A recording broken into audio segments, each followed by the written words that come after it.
This this song is a setup.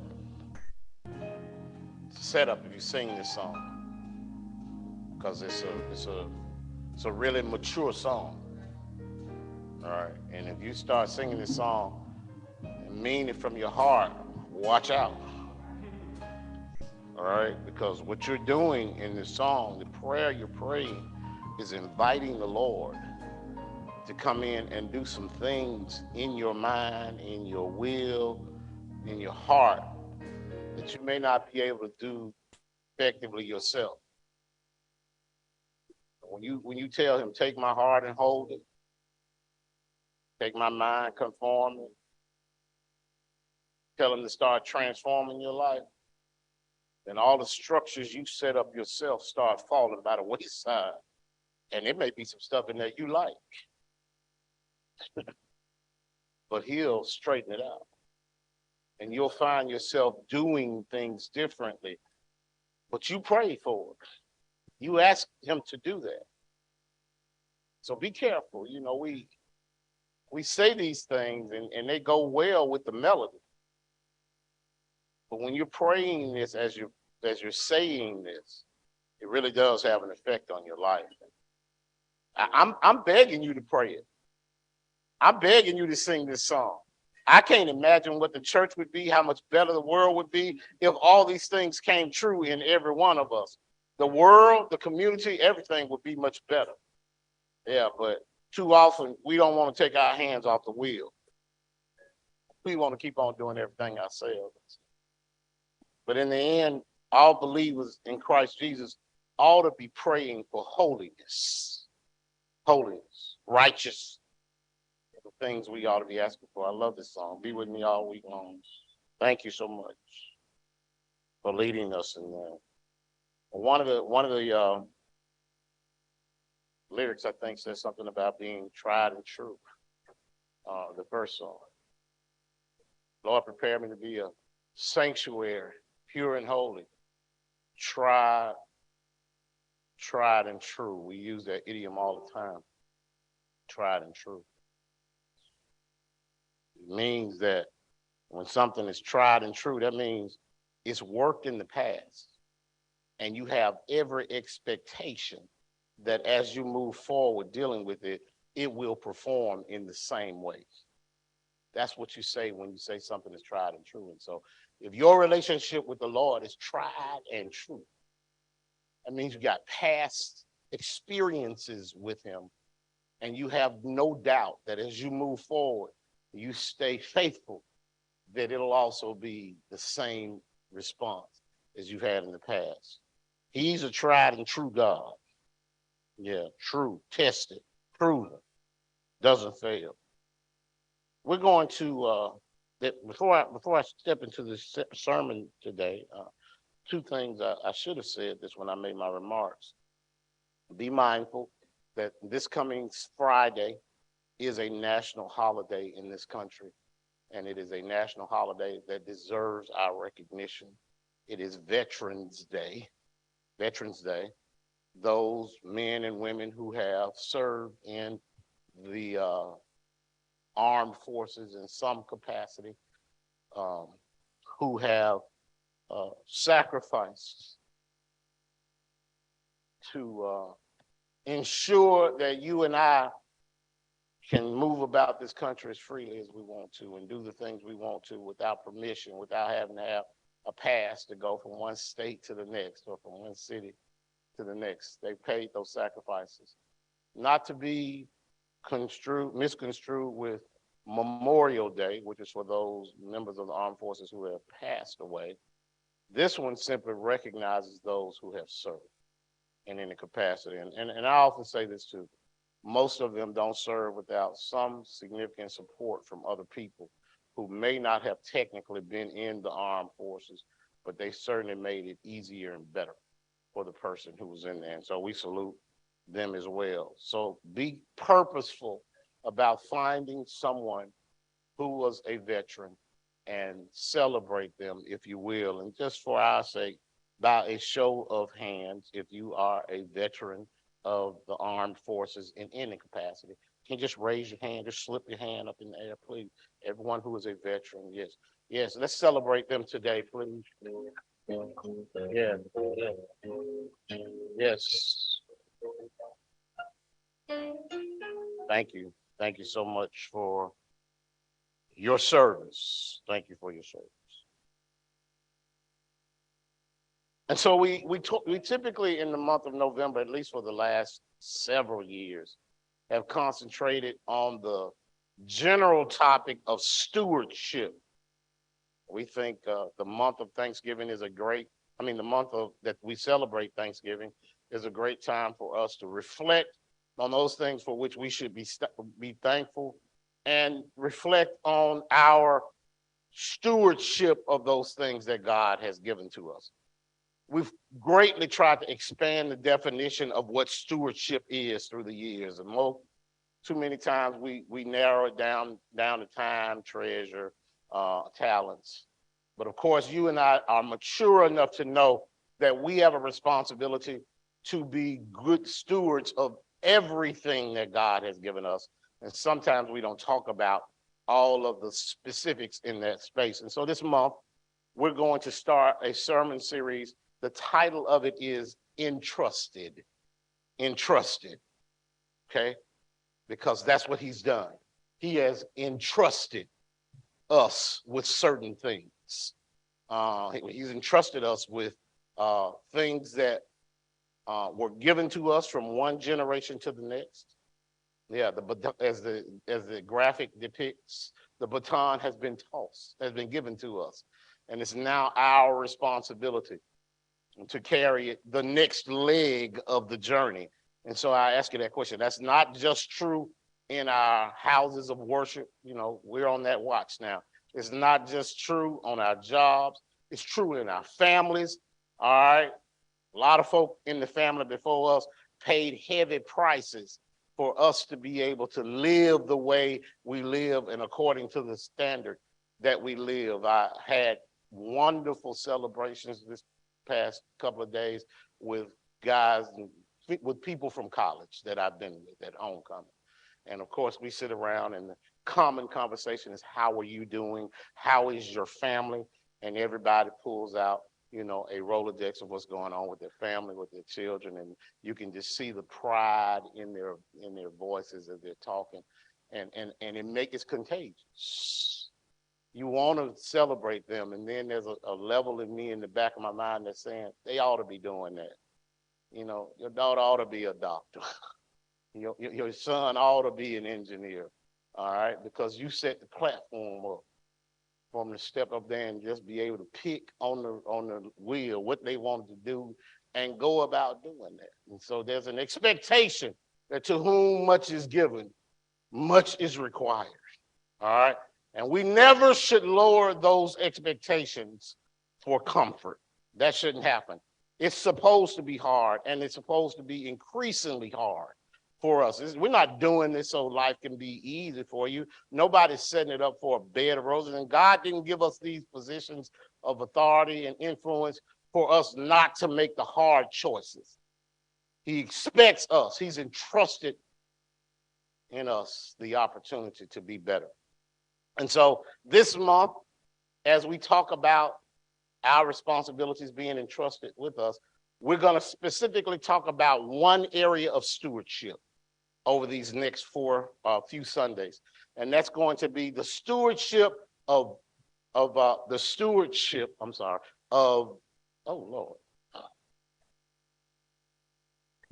going to talk about the stewardship of relationships. Relationships. The word reputation kept jumping out of my mouth. The stewardship of relationships. Relationships. Are you a good steward of your relationships? Now be careful. I'm not just talking about the ones outside your house. In fact, I'm going to be in your house for a little bit. I'm talking about the stewardship of relationships in your families, all right, your immediate family and your extended families. And today specifically, we're going to be talking about the stewardship that's been entrusted to you, your job as a parent. Are you being a good steward as a parent? I can't imagine that some of this would be comfortable for everybody. But it's okay if it is. If you've done everything you need to do as a good parent, that's fine. That's fine. I think it's always a test as to how effective we've been as parents. Um, but today we're going to talk about a particular parent who had not so much success. Didn't have any success raising his children. Okay, we're going to be in 1 Samuel chapter 2. And we're going to be talking about a preacher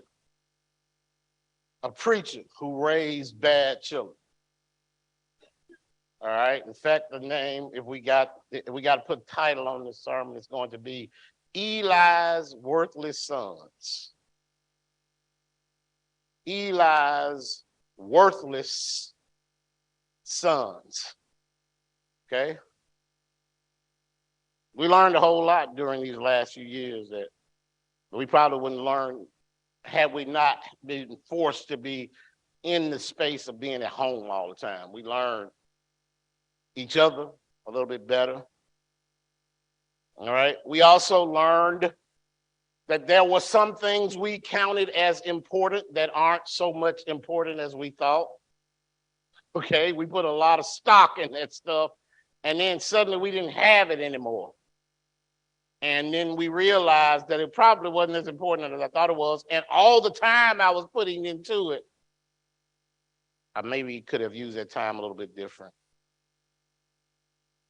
And so when we start looking at what God has entrusted with us, we want to make sure we're spending the right time and our abilities in that space. I don't think that anybody in here will disagree with me when I say God hasn't entrusted you with any greater responsibility than being a parent if you are one.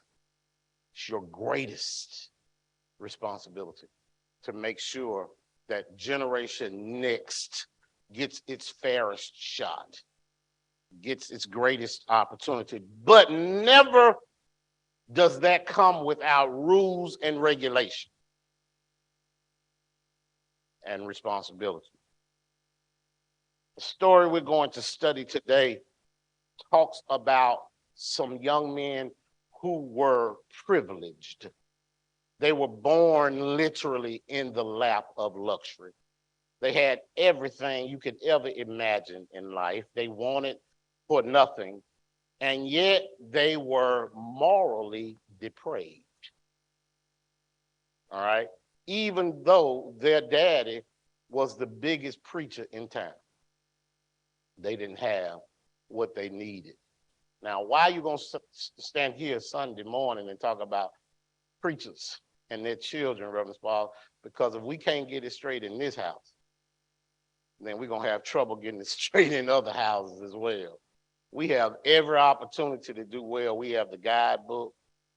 We have the greatest guider in creation. And yet I came to tell you today, not to make you feel bad, but just as instruction, that there are still times when it doesn't go right. We still have opportunities. And perhaps today I can give you some formula for educating your children or your grandchildren on how they may avoid making some of the same mistakes that Eli made. All right. The background of our message today is really the first 4 chapters of 1 Samuel. First 4 chapters. We're learning there about Eli, and we're introduced to his sons, Hophni and Phinehas were their names. All right. Hophni and Phinehas.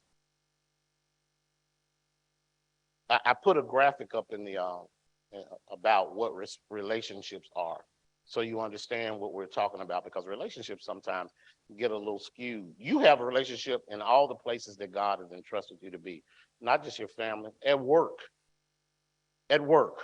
like it or not, you have a responsibility to be good stewards of those relationships at work.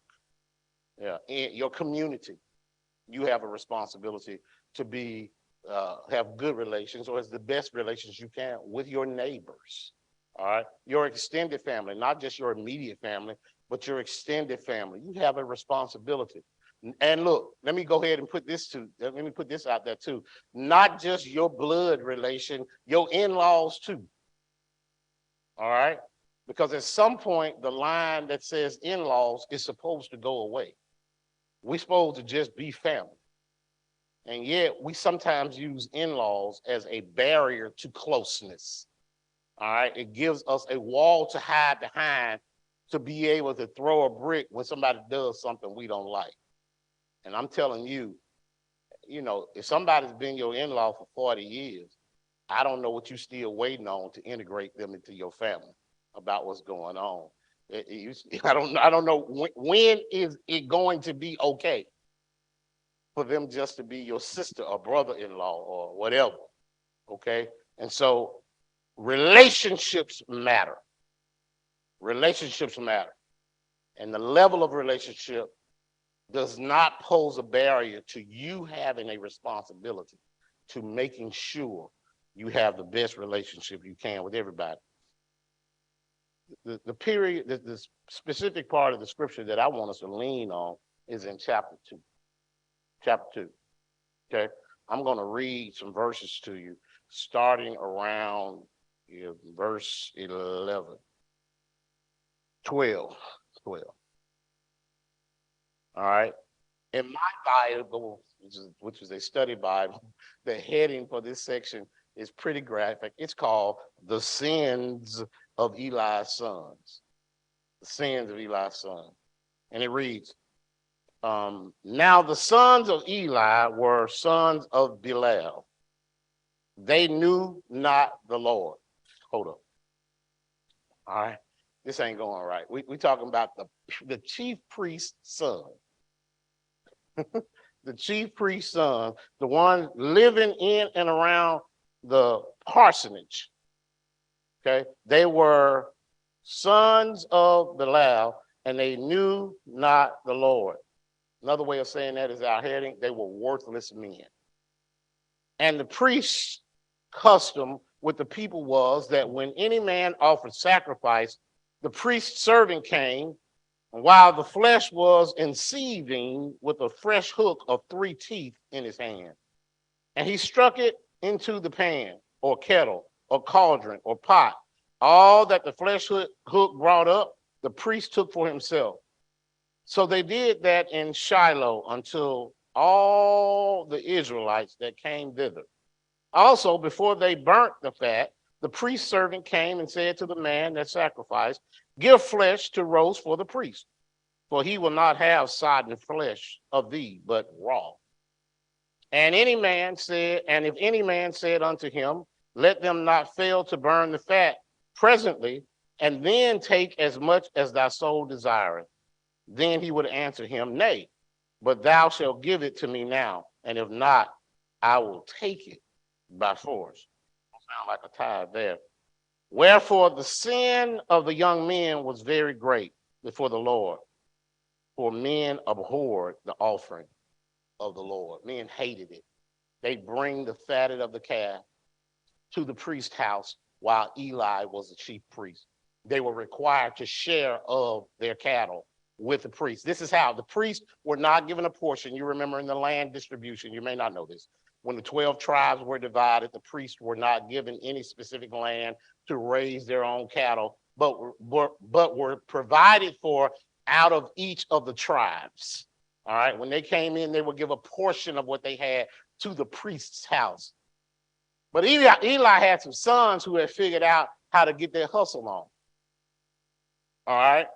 When it came, this is why I said the people hated this process, because they would come with the required offering according to what the law of Moses said to give to the house of Eli. And his sons would always make them break off more than they were supposed to. In other words, and if they didn't give it voluntarily, they would take it. But that wasn't the sin that got them in trouble. It was part of it.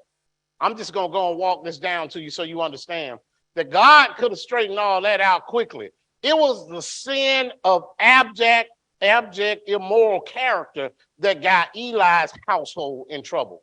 It seems that Eli's son, Hophni and Phinehas, started pimping the women.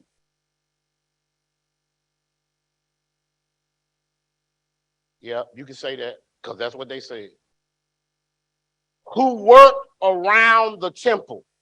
They ran a prostitution ring from around the temple with the women who stood there, and they made profit from it and were not even shy about what they were doing. Now imagine this, your daddy is the chief priest and you the chief demon. Okay? So when this became public, that the two greatest pimps in the neighborhood were Hophni and Phinehas, Eli's boys, God sent word two ways to Eli. Say, Eli, your boys are living foul. The Bible says clearly that Eli was, according to verse 22, I'm not going to read out, according to verse 22, that Eli was about 90 years old when he got word. Yeah. And he heard this and he did nothing. He talked to them. Boys, they say y'all not acting right. Y'all need to straighten up your ways now. You know, it's making the family look real bad. But he is the chief priest. And he didn't do anything.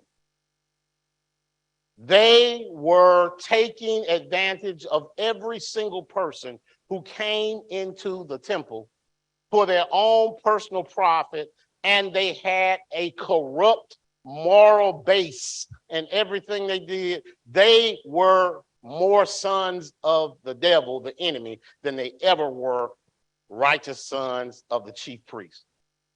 And because of this, they messed up the entire lineage of the family. All right?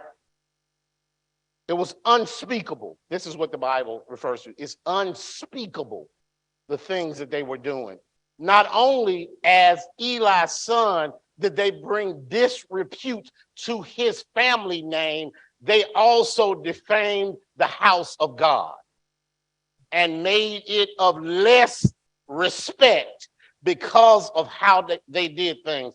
And Eli wouldn't do anything, but you know and I know that we serve a God who just not going to tolerate this kind of behavior. And so 2 times now, God is so gracious.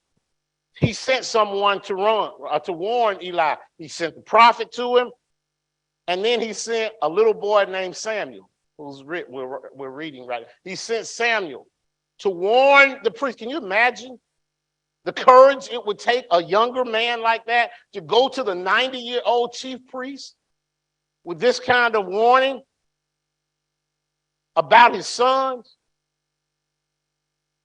And since he did not heed them, this is what God says. In one day, this is what he told Eli.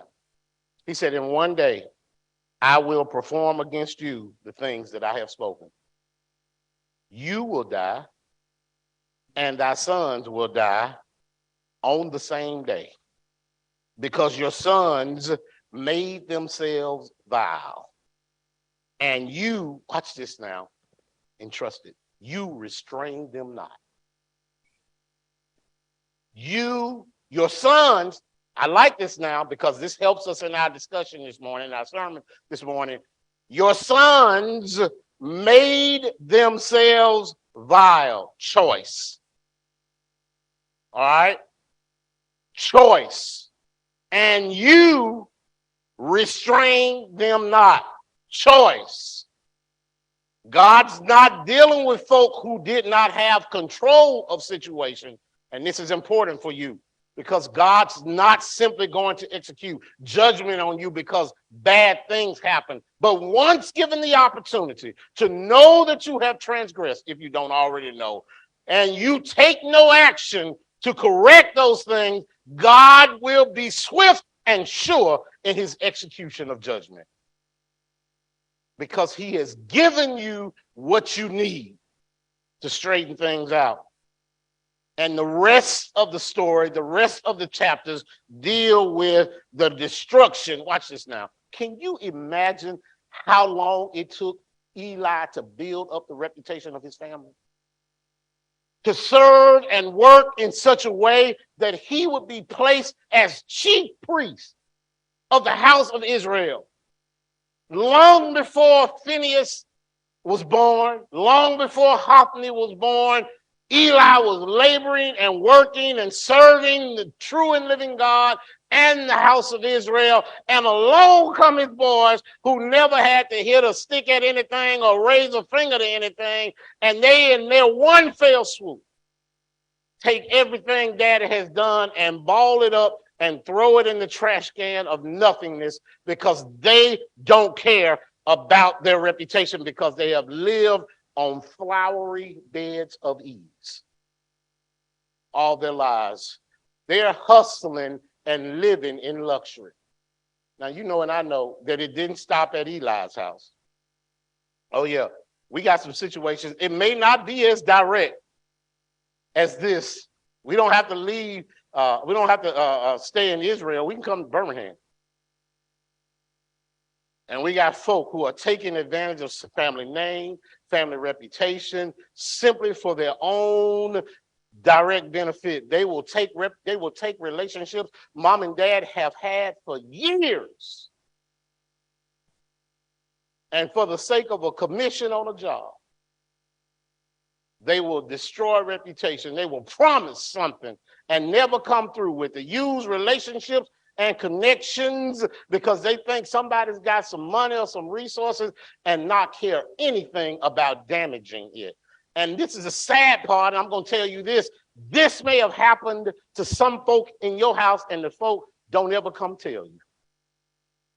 Because they respect their relationship with you enough that they won't bring it to you and tell you what your child did to them.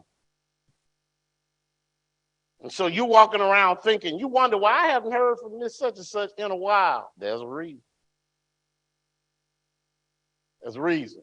She hadn't called you or you haven't had contact with them. And your child certainly ain't going to come tell you that they took advantage of Miss such and such, that they messed up her 401k or her retirement or her house trying to make a commission off of them or get some money from them or promising them they were going to put a roof on the house and never did.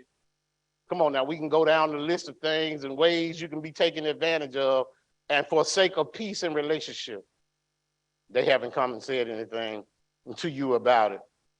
Eli's sons were worthless, but Eli didn't have, and because they were worthless, they caused the destruction of his entire house, the ruin of the entire house. It's overwhelming what they did to the name. And God's favor lifted off of them and went to another. And they lost not just their reputation, y'all, and they lost their lives behind this. But you know, it's interesting, the amount of things that people learn. You ask yourself, what may have happened in Eli's house that put them on this path to try to take advantage of folks? I wouldn't dare try to cast aspersions directly on Eli to say he did anything purposefully. But I wonder if, as he was so busy in his upbringing, in his work in the church, if perhaps he wasn't home when he needed to be. I wonder if he spent more time in the temple than he should have, and maybe sometimes he should have been at the house. You know, sometimes we can make official business getaway and not be at the house as much, because there's nothing that benefits solid upbringing in children more than spending time with them. And many of us have learned this the hard way. They've been entrusted to you for you to set an example, for you to teach them. We have people that come along and support you in that, but it never removes from being your primary job to teach them. You're their first and their best teacher. And when you find that the people who you've entrusted them to support you in that school system are not doing what they're supposed to, it's your job to make sure that those supporters are held accountable. We put too much weight on teachers. All right. They find themselves these days actually raising your children. They were never intended to do that. Okay. That's too much pressure. Let me tell you this. Governmental institutions will finish raising your children, but you won't get the same process from it. All right.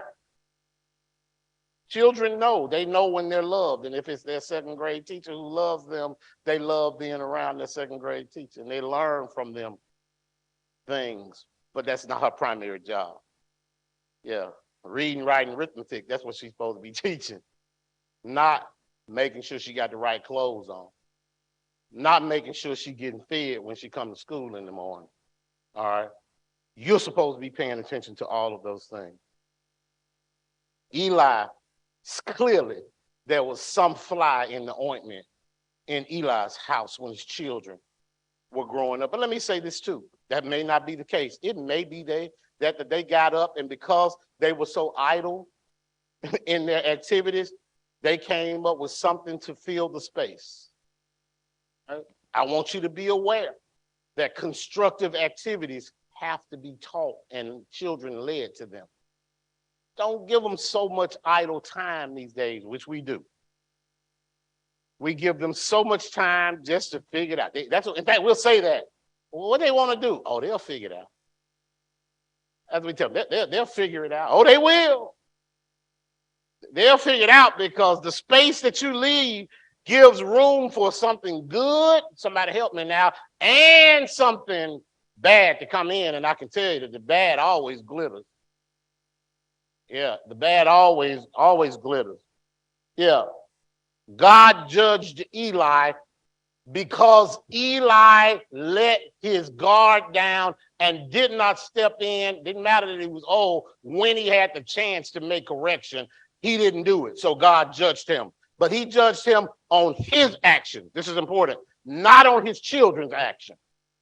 Okay? This is crucial. He was judged on his ineffectiveness as a parent, not on what his children did, because God is fair. He doesn't do that. He judged the boys on what they did because they made choices, and he judged Eli on what he did, or shall I say failed to do. That's how they were judged. Yeah, it's no secret that when we get in trouble, we always point to somebody else as being the reason why we're in trouble. You know, the young boy that's in trouble gonna point to the police as the reason that I'm in trouble, or they made me do it, or the judge is gonna point to the parents and say, what did y'all not do? I'm here to tell you, God holds each of us. He's not blaming you for a child that makes bad choices. He's blaming you for not dealing with that once you realize those bad choices are being made. He holds each of us responsible. I'm bringing that point home for a reason. The situation may be bad, but you have to do what you can do under the circumstance. All right. In the end, the child may still make choices that are negative, but if you have done your part, then God will deal with you accordingly. And so, how do we put some space or some good factors in place according to the scripture so that our children can have a better outcome than we see in this story? Because this is about as bad as it gets. All right. Bible tells us, and psychologists tell us, that children are mostly molded and shaped when they're very young. This is without refute, that many of the things that you learn in life, the fact that you learn them when you're young. Okay. And so spending time with children. In fact, one study said that 80% of your working vocabulary that you use, you learned by the time you were 6 years old. By the time you were 6 years old, you'd already learned most of the vocabulary that you're going to use even as an adult. That's amazing to me. Not only that, children are inquisitive. All right. They want to know. Their minds are open. They are malleable or pliable. All right. They want to be taught when they're young. They want to be led in a certain way. Please, please do not leave them to their own devices. Give them guidance, and they will follow that guidance. That does not mean you removed options from them. In your guidance, you can put options, but do not leave them to their own choices. It's also true when you guide them that one of the things that we learn is that when we're born, there are only two congenital things that we all grow up with. Doesn't matter how much money we have, what side of the community we're born on, doesn't matter what color we are. The scientists tell us, psychologists tell us there are two things that we all are born with. The first is we all have an innate fear of falling. And so somebody's got to help you with that. An innate fear of falling. All right, child, you're born with it. You're born with it. And then the second thing is we all have a congenial response to loud noise. Loud noise. We all react the same way to it. Beyond that, we are a blank page. All right, so don't tell me this child was born with a bad seed or with bad. No. Proper training and direction can help any child succeed. It doesn't matter how poor you are. Come on now. I'm so tired of folk talking about poverty being the reason why people made bad choices. You can't say that in the black community, that poverty is the reason we make bad choices. You can't tell me that because we were poor as a community, and yet we still thrived, we still succeeded with what God gave us. We made the best of it. Poverty never stopped anybody from being good folk. And yet we allow people now to say it's because of that you can't succeed. If education was going to be the step up on the ladder, then all the poor kids made sure they got the best education they could, and watch it start changing some things. And now, even though we still find ourselves in that space, we simply don't value education like we should or could value. We don't use it like we should. Can I tell you something? And I want to say this to all the young folk and all the parents of young folk today. Your child can be an entrepreneur. That's the favorite word. Today. They can be an entrepreneur. They can own their own business. They can be successful at it. They still need to know how to read. They still need to know math. They still need to know contract. They still need to know all these things, even if they're going to work for themselves. And I dare say they need to know it more if they're going to work for themselves. And so don't tell me because she likes to do hair, she doesn't need to do well in school. That's a lie. That's a lie. She needs to still know how to handle her business because she still got to pay taxes to somebody. And if she gets big enough and her shop does well enough, she got to have employees and people she deals with. She still needs the basic of school. And let me not say he still needs to be able to do that. Stop making it a situation where education is optional. Education is required. It's required for you to do it. Another thing about youth and learning is that in those formative years, you have to teach your child to control two things. First, they have to learn how to control their emotions. It's your responsibility. Teach them how to control their emotions. We all experience them. Even as a baby, a child, you can see it early on. Well, if you take something from them, they're going to get angry. You haven't taught them to be angry. They simply want back what you took from them, and you start seeing the reaction on them. They're angry. I mean, little, you take the bottle when they want it. Their physical reaction tells you that they don't like that. Guess what? They also learn there that if they cry, you give it back to them. And it doesn't take long for them to start teaching you when to give them the bottle. And if you go too slow, they will absolutely show you that they know how to get that bottle back from you. And, you know, we act like people just started having babies and rearing them. And we act like all the formula has changed for rearing a baby, you know, because we always say, well, you know, the folks say, you're not supposed to get a baby this no more. Oh, okay. All right. The folks say, you're not supposed to feed the baby this before they're such and such age. They just supposed to get 4 ounces of milk every however many hours. Only problem is them 4 ounces ain't holding that big truck you got right there. All right? If not, he ain't sleeping on them 4 hours and he need to go to sleep. And well, you're not supposed to use no formula or God forbid you put a little pot lick in him now. That don't happen. I mean, I realize we've done some things that may not have been hygienic and the best thing, but I can tell you this right now.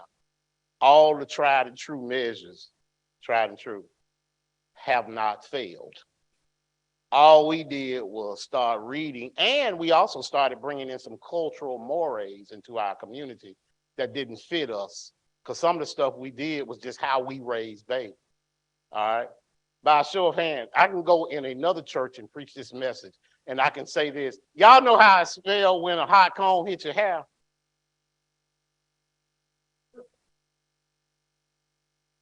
Everybody here understand that smell, right? Immediately you have a memory of being in somebody's kitchen when they were getting curled up or straightened out. All right? But that doesn't play in every community. You can go to another church that does not have as much melanin in it and make that same cultural reference, and they don't know what that smells like because they haven't had that experience. Well, just like it is with our hair, is with our diet, is with everything else. We just do stuff different. And doing stuff different doesn't mean it's wrong. It just means it's different. Don't throw away everything we've got just because. The Catholic Church will tell you this. They say, if you will give me a child from birth till 6 years old, then you can have him the rest of your life and he'll never forget what we taught him. From birth to 6 years old, you bring a child into the Catholic Church. They teach them, they put all the doctrines in them from 0 to 6, and he will never forget the teaching. That's how strong their education is in that space. And it's true. It's true. The impressions that we make in childhood, we typically will never, ever forget them. All right? And so God put a tremendous judgment on Eli and his son because Eli refused to discipline his son. And since Eli didn't do it, God did it for him. All right? The book of Proverbs, Solomon tells us so many times in so many ways that the discipline of a child is crucial to their effective upbringing. You are entrusted with them to discipline them. All right, do not shy away from your job to discipline them. Yes, they are not going to like everything you do, but you're entrusted with them to discipline them. Discipline them in life. If you don't do it, my Lord, the world will. The world will discipline them. All right. And the scripture tells us over and over again, Psalmist says, for whom the Lord loves, he corrects. Even as the Father, the Son, in whom he takes delight, he corrects him. He that spareth his rod, hateth his son. Let me tell you this. Whipping a child is not the only way to discipline a child. And in fact, it ought to be It ought to be the very last resort if you ever do it. Some folks say you ain't never supposed to do it, but I'm not standing here saying that. All right. Some children will never respond to you whipping them. Never. You could break your arm and they'll never drop a tear because it's not effective in dealing with them. But if you talk to them and you tell them how disappointed you are, they'll cry like Niagara Falls because that form of physical discipline doesn't work for everybody. And you would be wise, you would be smart to figure out how to deal with your child. And just because it worked for the next door neighbor doesn't mean it's going to work for you or somebody else in your family.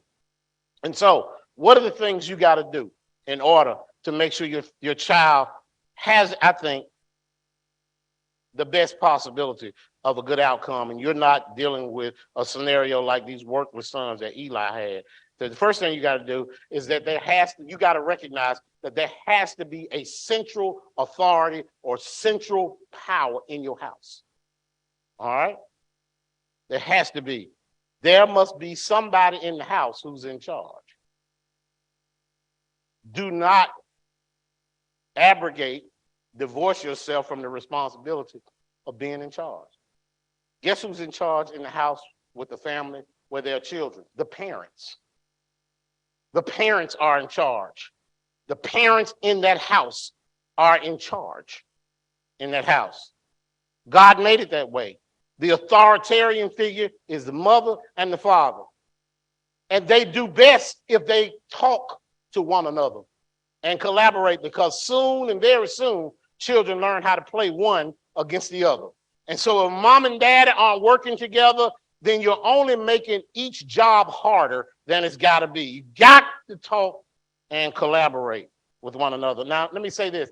Doesn't have to be biological mama, doesn't have to be biological daddy, doesn't have to be actual mama, could be grandmama, could be big mama, could be auntie. Whoever it is that's in the house is grown, is the authority in that house. And you got to teach your children to respect that authority and that there are levels of authority. All right? Mama, daddy, you need to let them know that you too have to respond to somebody else. I know folks say, you don't tell me what to do in my own house. Oh, somebody can. Yeah. Somebody can. And if I'm in this space now.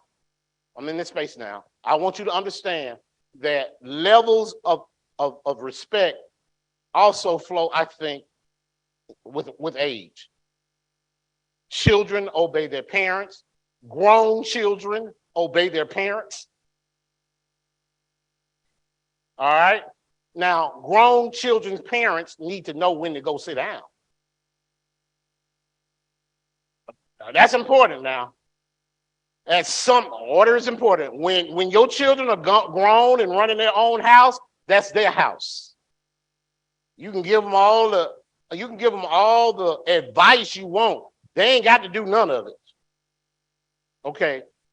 But you teach your children to respect your parents when you respect your parents. All right. This is important. But also, now I'm going to ride real hard on this one. Parents, grandparents, learn the power of shut up. All right? Just because your child's not doing it the way you did it raising them, doesn't mean it's wrong. It's just different. It's just different. If they come to you and they ask you for advice, fine. Give them the advice. But if they don't, shut up. And it's the hardest thing in the world to do, particularly when you see that there's something they could be doing a little bit better. But if they didn't invite you into the decision-making matrix, don't invite yourself in, because all you do is create conflict. Leave that alone. I don't care if you don't like what I'm saying on this, because I know it's right. I see too many grandparents get involved in their children's lives at places they should never be in the first place. And all they do is set up conflict when they do it. We don't need that level of conflict between children. We need to be working symbiotically as best we can to raise the generation as best as best we can. If the children tell you don't do such and such for their children, don't do it. Leave it alone. Leave it alone. It's their choice to make. It might not feel good, might be dumb, may not be, but it's their choice to make. All right? There has to be an authority. There has to be an authority. The other thing you need to know about discipline in the house is there is one crucial word that everybody has to be familiar with when you're raising children. There's a crucial word. If you don't get this, you got a problem. And everybody say this word after me. Everybody say no. That's the word. All right? You need to learn how to use the word no in your house. All right? Children need to know that they can't have everything they put their mouth to. Learn how to say no. Mighty afraid. And that's N-O. All right? Not K-N-O-W, because they already K-N-O-W too much. But they don't hear N-O enough. If they don't learn no in their young life in your house, they will learn no in life. And it will rock them when they first start hearing no, because we are now struggling with that from, I'll be honest with you, it's one of the biggest things we have in HR right now. We have children who have degrees and never have heard no enough in life. Y'all know what I'm talking about because you're dealing with it. They come in with a degree wanting to be the boss. And can I tell you, a degree don't mean you know nothing. And it certainly doesn't mean you know children, but don't get mad at them now. That's how we raised them. We raised them. We're proud of them. We want them in that spot, but we got to also learn how to teach them the other thing that goes with no, learn how to teach them how to say no. The second thing you got to do is teach them that they must control themselves and cannot get everything they want now. Now, why is that important? All right, they must control themselves and learn that there are limits in life that you must obey. You must have them. We have to learn how to impose those limits on ourselves. There are plenty of things that you and I both know we can afford to buy. We even like it. We may even want it, but we have to control ourselves enough to say, I don't need this now, because it creates problems for me financially, whatever. I want the baddest car in the neighborhood, but I don't want the maintenance cost that goes with it, because it's going to wear me out. You know, it's easy to go buy a Benz. You can go get one and then drive it up in Nick Saban when it's time to get that oil change. You're going to learn then that you should exercise a little bit more control on your pocketbook. All right, because it's easy to buy one. It's hard to maintain one. Really, and that's just a small example. The same thing goes with a house. Yeah, the day you move into a house, you're doing something to it. And it will be that way from now on. And you don't have no landlord to call. You know, your mom and dad, you ain't calling them in then. You have to be responsible for taking care of it. Control. There's a time for everything. All right. In addition, impulse control is very, very important. And so these are some things that you have to teach your children. And perhaps if Eli had been more time at the house, less time at the temple, his children may have learned that they couldn't do everything they wanted to do and treat people any kind of way. So here's some things. Write these down real quick. All right. Some things that you should not do. I'm sorry. All right. Don't when it comes to raising your children. Teach them no. Teach them impulse control. All right. And when you say no, don't have a long list of no's to everything. Everything can't be no in your house, Because when everything is no, your children will never take you serious. Okay? You say no to everything. Everything. No, you can't have no friends over here. No, you can't go over your friend's house. I mean, just everything is no. You parents have to exercise enough control to be able to deal with the circumstances. They need to hear no, but it doesn't need to be to everything in life. All right. And then don't have an everlasting no on something. From the time they were 6, you've been telling them no to the same thing. At some point, they have to grow into enough maturity to handle some things. What I found to be my greatest problem is I allow my fears to get in the space of my parenting.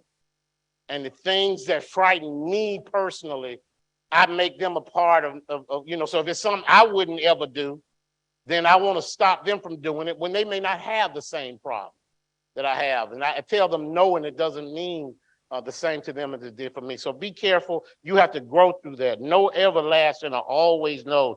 And the last thing is this. Don't criticize them all the time. Please do not criticize them all the time. You will ruin their confidence. You will ruin their confidence if you always criticize your children. Everything they try to do, you talk about it's got to be perfect. You were never perfect. You were never perfect, and yet you expect them to have some level of perfection. Life doesn't work that way. But can I go ahead and put this other tagline in there? Praise them, but everything they do ain't 100. Be realistic with them about the things that they do. Give them praise. Give them praise, all right? So those are the don'ts. These are the do things that I want you to do, all right? And that is when you discipline a child, talk to them. Do talk to them. Don't just beat them and then go on out the room. Or don't just punish them and go out the room without ever having a conversation with them. Now, I'm telling you this, but this is going to make you do things different as a parent if you have this opportunity, not just as parent, as grandchildren too. I mean, grandparents too. Talk to the children. Talk to them. When I say talk to them, guess what? That means listen to what they have to say. If you want them to talk to you about the big issues of life, then you need to learn how to talk to them about the little issues in life.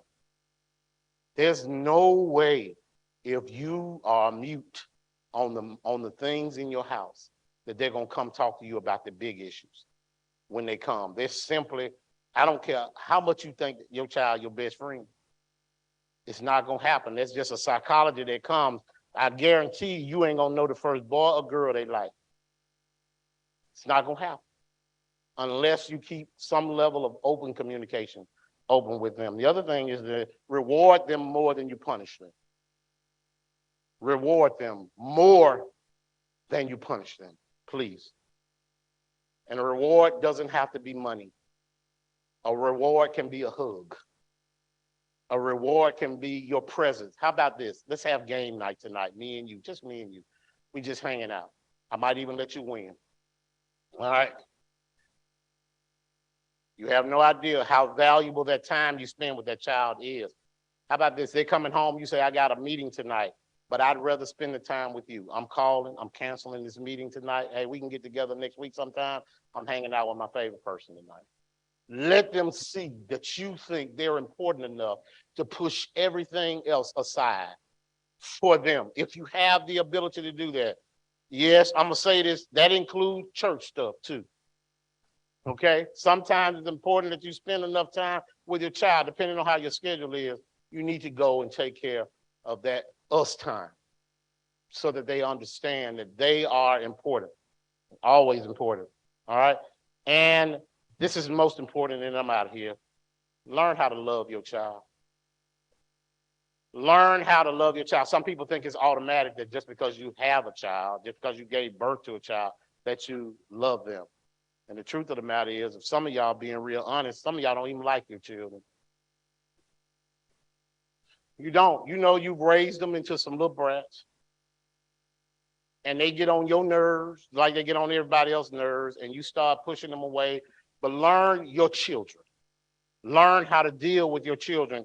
I learned this early on. I knew early on what it felt like when somebody didn't like me. I knew it. I knew how they interacted with me, and they weren't always outside my family. They were folk. You know, every time I come around, they tell me, go sit down somewhere. That means you don't want me communicating with you. Children know how they feel, and they also know the ones who embrace them. They know the ones who bid them come. They know the ones who perk up when they see them.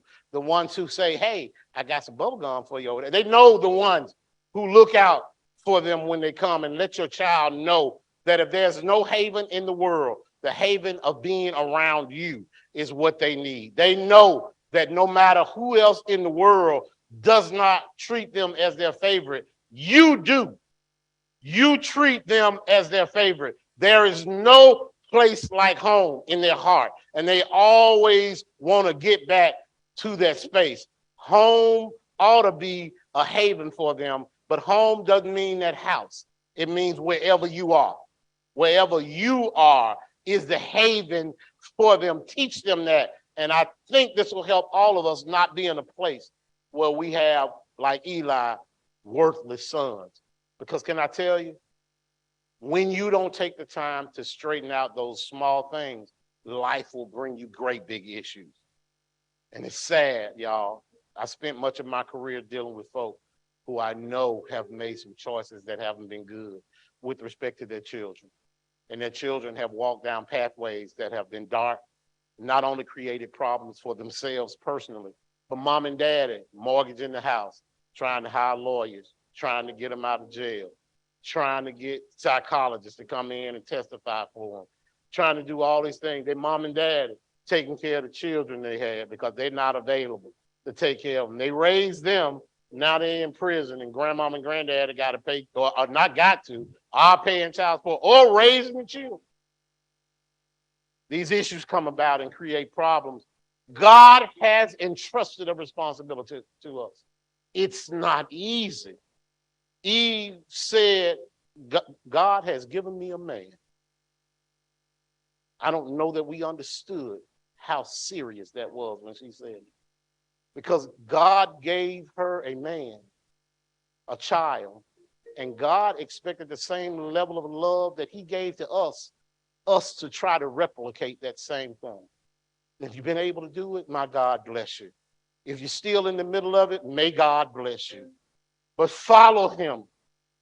Follow him. Do the things that he taught, and prayerfully, you'll have an effective outcome on the other end.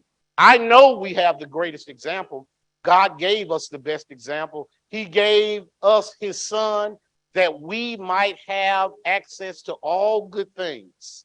He sacrificed his son's life for us so that we could have a good relationship with him. He didn't hold back anything from us. He gave us his best. And that's the example that he wants us to have. He wants us to give our children our best. I wonder if you know that God in relationship, or if you just hear about him from preachers. I wonder if you've established your own connection to him by accepting the eternal gift of salvation by his son's death. If you've never accepted that, then today is the day. Now is the opportunity for you to accept the gift of eternal life. Now's the day for you to accept the opportunity to become a part of God's forever family. If you've never accepted that, I extend an invitation to you right now. The doors of our church have been swung wide open, not literally, spiritually. They're wide open, waiting for you to come and become a part of this household of faith. We're all a part of God's family. He loves us, and he shows us he loves us each and every day. Do you know that? Have you felt that? Today's the day. Now's the time. As the choir stands and sings this song, the doors of our church are wide open. Whosoever will, let them come right now.